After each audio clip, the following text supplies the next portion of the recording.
Homemade pasta may sound like a tough thing to do, but it's really not, and it only needs a few ingredients. I'm going to show you how to make two different kinds of dough. One is just a basic pasta dough, and then one is a dough that is red with red pepper paste. So if you're new here, welcome to the Culinary Cam YouTube channel. My name is Camilla, and I'm really excited to show you how I make homemade pasta dough. You only need a few ingredients. You need two kinds of flour. So I use a semolina flour and a pasta flour. But you can use all semolina or all regular flour. This is just the combination that I like because it has texture with the toothiness from the semolina, but it's not quite so hard with the addition of the regular pasta flour. Okay, so for the basic pasta dough, I have 200 grams of semolina flour, and for volume measurement, that is about 1 3/4 cup. Then I have 125 grams of pasta flour, which is 1 2/3 cup flour. And then I have 3 eggs. These are room temperature. It makes it a little bit easier to blend it in. And 1 egg yolk. And then 2 to 3 tablespoons of water. And you may need more, just depending on the flour that you're using. So you put all of that together in one bowl, and you just sort of break up the eggs into that flour with a wooden spoon. And once you have a nice shaggy dough, you can turn this out onto a cutting board if you'd like. I just like to use a clean kitchen counter.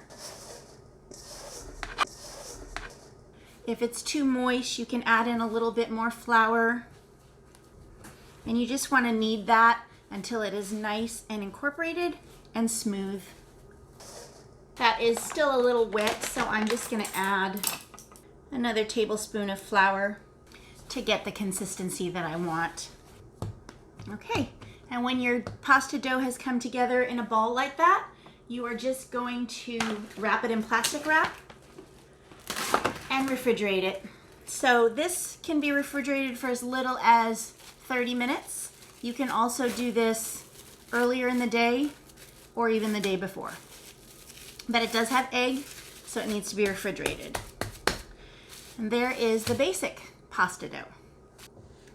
When I make this dough, I like to use a kitchen scale. When I make pastas and breads and things like that, that just gives me a consistency that I know it's going to turn out the same way every time. But I know not everybody has a kitchen scale, so I have adapted for volume measurements as well as weight measurements. So another great thing about making your own pasta dough is that you can color it or flavor it any way that you'd like. In this case, I wanted to do a basic pasta dough and a red pasta dough. So I am using this hot pepper sauce. It's Calabrian chilies that are a nice flavor, but it's also really just the red color that I was after. So this red dough has more liquid because of the peppers, so the proportions are a little different from the basic dough.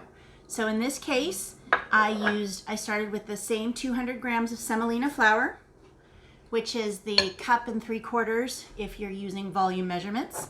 This has 150 grams of the pasta flour. That's about 1 3/4 cup flour. And then 2 ounces of the red pepper paste, which is about 2 tablespoons. And then I also added a tablespoon of paprika, just for more red and a little bit more flavor. And then because it does have more liquid already with the pepper paste, I'm only using 2 eggs and 2 tablespoons of water we'll start with. So again, use that wooden spoon to break up those eggs and incorporate it into the flour. It's not going to be a bright cherry red by any means, but it is going to be different from just the plain pasta dough. I have also used beet puree to make sort of a dull pink pasta for Valentine's Day, and I've done it with spinach puree for a green pasta.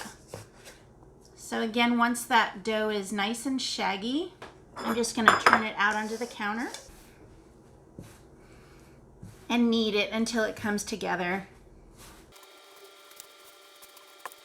This is a little bit too dry, so I'm just going to add in another tablespoon of water. and knead it until it's nice and smooth and it's picked up all of those pieces of flour and dough. Okay, so there you have a red pasta dough. I'm gonna wrap that in plastic and put it in the fridge. If you like this video, please click like and definitely click the notification bell and subscribe button so you don't miss any of our future videos.